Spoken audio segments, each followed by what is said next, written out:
I feel like there's a lot of people in the industry that grew up in the industry. Their parents had the business, they've been surrounded by it. I sort of had that feeling of, I didn't grow up with this. I didn't have investment accounts. I didn't participate in a 401k. Who am I to be a person to tell people what to do when I feel like maybe I'm not doing the right things?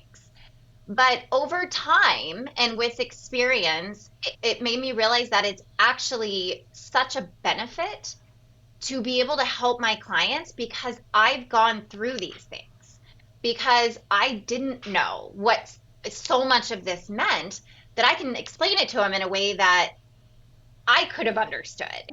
Welcome to Women's $1 Million Conversations with Alice Tang, where we share stories from successful businesswomen who have saved, earned, or sold over $1 million and discuss how they built their success and insights to help you achieve your goals. Now, let's join the conversation. Good morning, I'm Alice Tang, the host of Women's $1 Million Conversation. Today, I'm sitting down with a woman who holds a special place in my heart, and she is Jessica Porter. Welcome, Jessica. Thank you for having me, Miss Alice Tang. Welcome, Jessica. Would you share with us a little bit about you and your background so that our audience is able to open their mind for all the things you're going to share with us, which is insight to get to the $1 million? Absolutely. I am a financial advisor. I'm a partner at BPG Wealth Management. We're a local firm just outside of Portland. I have been with the team for about 11 and a half years. I am also co-founder of the 401k Girls. That is a financial education platform that a colleague and I launched this year.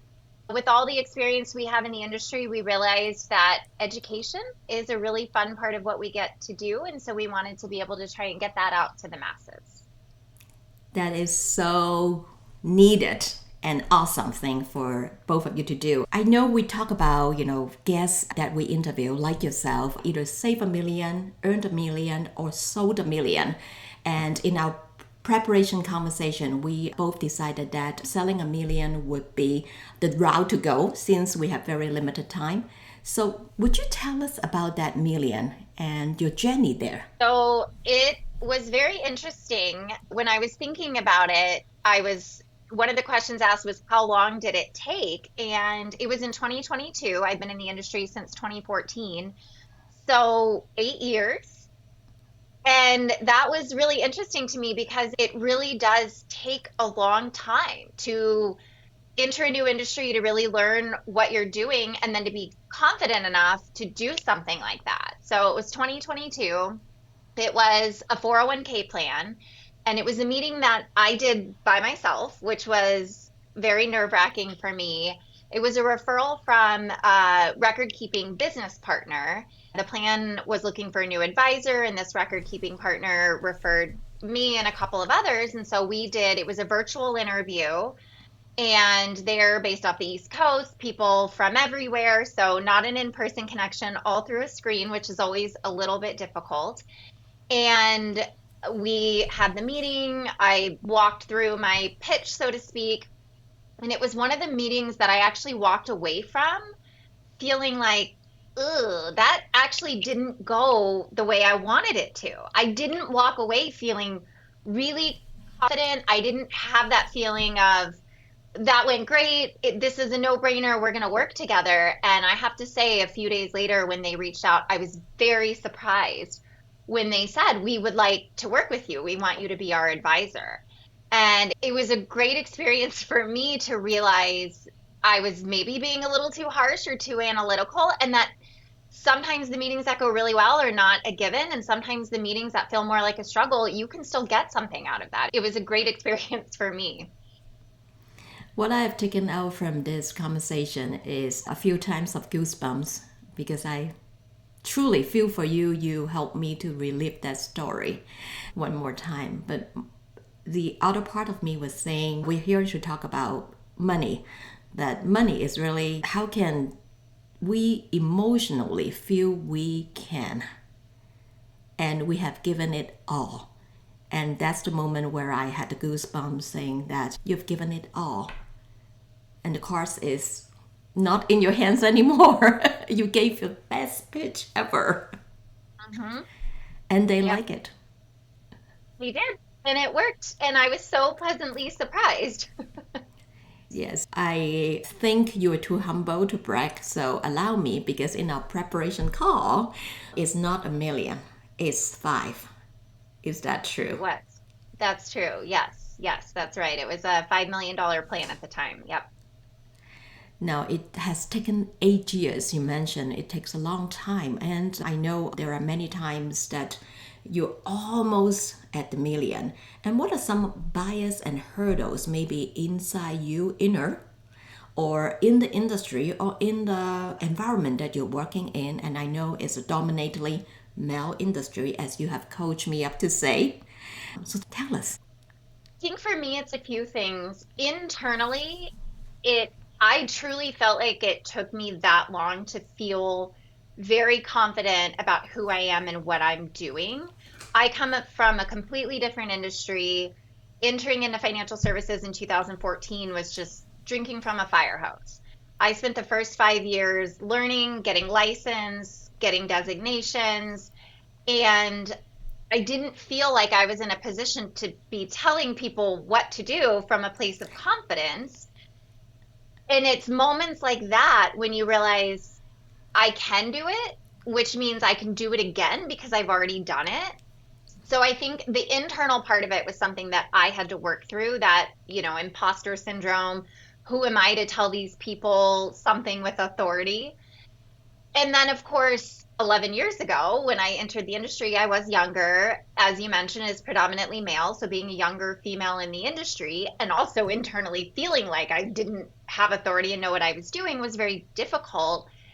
Felt like it was hard for me to be taken seriously by a lot of people as a young woman, and working really hard to get as much knowledge as I possibly can so that I can sit at the table and know exactly what they know, and sort of work against those biases has been very important. Thank you. Thank you. I had chills one more time when you share about that. Now, you also have shared with us that you have grown up from a blue collar family and the financial industry was something you didn't know much about. How has your background shaped the approach you are taking right now to help clients who come seek advice from you? I think in the beginning, it was something I really felt that worked against me. I feel like there's a lot of people in the industry that grew up in the industry. Their parents had the business, they've been surrounded by it. It was kind of a given. And for me, again, I sort of had that feeling of I didn't grow up with this. I didn't have investment accounts. I didn't participate in a 401k. I have credit card debt. Who am I to be a person to tell people what to do when I feel like maybe I'm not doing the right things?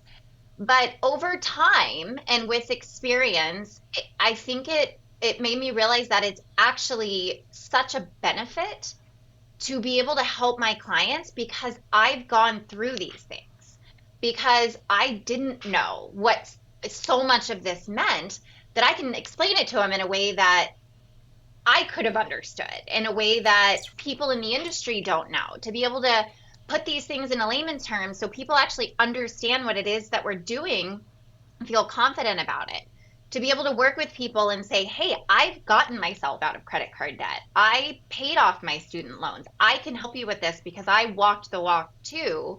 So I think I've come to realize that it's actually become such a boon for me to be able to help my clients because I've been able to go through this and I can help them in a way that somebody who grew up with it might not be able to understand in the same way. Yeah, the process of us getting through something is the medicine for others who is seeking help. So you beautifully has demonstrated that. Change topic a little bit. You and one of your colleague, Haley Porter, had spearhead and founded the 401k Girls. You mentioned is for the education of people. So tell us more about that. We launched the 401k Girls at the beginning of this year. It's been something we've been working on for a while. I have had the privilege since I entered the industry working with the team of working on 401k plans, consulting with businesses to implement, being able to manage them on an ongoing basis, and being able to provide education, meeting with employees, providing one-on-one, really helping them understand how this can change their future. And Haley Porter, my colleague, joined working with me about 3 years ago on that. And we realized that two women consulting on retirement plans is unique in our industry. It's not something that you see very often. We also have the same last name, and everybody thinks we're sisters, which is fun. We are not related, but it's a fun thing to play with. And so we said, how can we package this up? How can we brand this into something that's maybe not necessarily really outside of what we're already doing as far as the consultation, as far as the education that we're doing, but how can we make it feel more interesting? It's always difficult to go in these rooms with these employees and try and make 401k exciting. And so we thought, how can we do this, but on a bigger scale? How can we put together something that's more digestible, that can reach more people, and that actually provides real information? And so we've launched it. It's still, again, less than a year old. And at this point, it's a social media education platform. We're on Instagram and LinkedIn. And the idea, once again, is just to get little snippets of information out there that can help people. And when we do this, and I'll get a DM from somebody that says, I increased my 401k by 1% because I saw this. That's exactly why we're doing this and what we're trying to do. Wow. Pair up education and small bite size. I think those two are powerful things I just heard. You probably have 500 pages of things that people should do in their life. But if you give the book to me, even I'm in your same industry, as I forget it. I can't handle this. It's too much. I'm overwhelmed. But small Mhm. bite size, like how to pay off debt or can you fund a Roth IRA, little things, right? The government shut down. Is the economy going to shut down? All these little tips. I think it's not only give knowledge, but the comfort that these are palatable because a lot other people who use your advice can do it, Jessica, then I'm not related to you, I'm your audience. I think I can. And just like what you're doing right now, you are role modeling to many people who can relate to you. Yes, they can get to that million. Now, this is a good time to just change a little conversation, but still about the million. What opportunity did reaching the $1 million mark open for you? I think for me, it was one of those things where especially because I walked out of it not feeling extremely confident, and then it was a positive outcome. I think it was such a confidence builder for me. And again, it's one of the things where once you've done it, it becomes easier to do it again. I relate it to my running journey. When I started running, a mile felt impossible. And then when I did it, I knew that my body could do it because I had already done it once. So the second time was easier, the third time was easier. And so that's what it feels like when you reach this goal, when you hit this accomplishment. I've already done it. I already know that I can do it because I've done it. So the second time gets easier, the next time gets better. So it was such a good confidence builder for me to be able to stack on top of that. As you are sending the elevator back, what is one piece of advice that you would give to the next generation woman who is climbing to their first $1 million mountain? Yeah, I would say it's okay to not be 100% ready. And I think that was one of the things that held me back quite a bit. I like to say that I'm a recovering perfectionist because I've realized I sort of have a saying. I think the way I originally heard it was 80% is good enough. I actually don't like 80%. I want an A. So I say 90% is good enough. That feels better to me. But if you're 90% there, just go for it. And again, I think that held me back because I was waiting. Am I completely ready for this? Do I have all my ducks in a row? Am I ready to take this leap? and you're kind of never ready. And so you just do it before you're ready, and then you learn along the way. And that actually has been a part of our 401k girls journey, which was let's just launch it. I'm not great at social media. I don't necessarily know everything that I'm doing, but we've been able to hire people that have helped guide us through. And it's just about getting started. And once you get started, you can get better at it.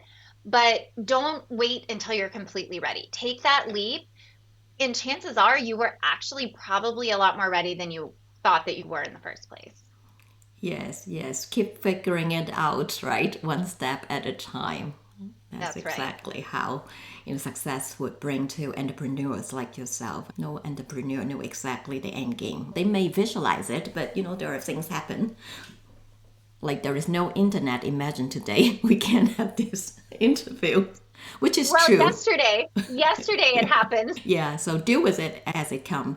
What's your money legacy? My money legacy. So I do not have any biological children, but I do have a stepdaughter. She'll be 20 years old actually in a couple weeks, but I've known her since she was 8. And the legacy for me is to be able to give her things and let her experience life in a way that I wasn't able to. And I had an amazing family and amazing parents, but they just weren't in a position to be able to do the things that we can do for her. And she's in college right now, and she gets to enjoy that experience without having to work like I did. And that feels like such a privilege to be able to give her, to have these experiences, to live these years without doing that. And to be able for her to get to go on vacations with us that I never got to do, creating these memories with my family that I get to do because of financial freedom is so important. Really working towards creating generational wealth, to be the first one to start that. Neither my husband or I came from that. And so anything that we get to leave to her comes from us. And so modeling to her what that looks like and then being able to create that for her future is so incredible and important to me to be in a position to get to do that. We're talking about role modeling here. Thank you so much. The last question we ask all our guests is, what are you grateful for? Oh, it's such a big question, Alice. There are so many things in my life that I'm so grateful for. I think I would start. I've told this story a lot. Obviously, you know how I came to work in the industry, but it was by accident. And there's a lot of women I speak to in the industry that sort of joined it by accident or kind of fell into it. I had moved to Portland in 2014, backgrounds in the automotive industry, really didn't know what I wanted to do. And by happenstance, interviewed at a company that ended up being a client of BPG's. And the first I ever heard about this team and my original position was a phone call from Alice Tang. And I had not applied for the position. I didn't know anything. I never, ever would have applied for this position if I'd have come across it because I wouldn't have felt like I could have done it. And Miss Alice Tang called me and said, "Hey, we got your resume. We want to interview you." And that was 11 and a half years ago. And that is something that has completely changed the trajectory of my life, my family, my legacy. And I am so grateful for that phone call that you got my resume and you said, let's take a chance on this woman who has no experience in our industry. And then you took me under your wing and you've been my mentor and I'm so grateful. I cannot believe where my life is 11 years later and I am so incredibly grateful for it. Thank you for sharing that, and I'm reliving that. The audience should also know I'm very thankful for another company who has interviewed you. They received interview, they look at 700, not 70, not 700 resumes, and got it down to 4. And they hire 2 they feel that who can work in the office at the time. And I got the other 2. The power of asking is, we need to hire someone. Can you help me? Oh, we just finished interviewing people and there are 2 who's really good, but we just don't have room for 4. And you are the first call that we make with an accent, right? Who's Amazing. this? Yes. Amazing how things work out. How I always say the best things in life come to you, and this truly found me. Yes, I'm super grateful for the journey. You mentioned I'm your work mom, but I think now it's the reverse. She is my work mom. I had the shoulder to cry Oh, every time I see her in person. I hug her and said, I cannot help but say, I love you, I love you, I love you. I know. My mom is far away down in Texas, and I'm so happy to have an Oregon mom here. Yeah, so made me want to cry. That's all for today. Before the next teardrop falls from my eyes, I'm super grateful for Jessica Porter, not only specifically putting away time in this interview, but also for the work that she is doing in the community. Watch her 401k girls. Thank The you, best part's welcome. everyone. Thank you, Awesome day. Alice.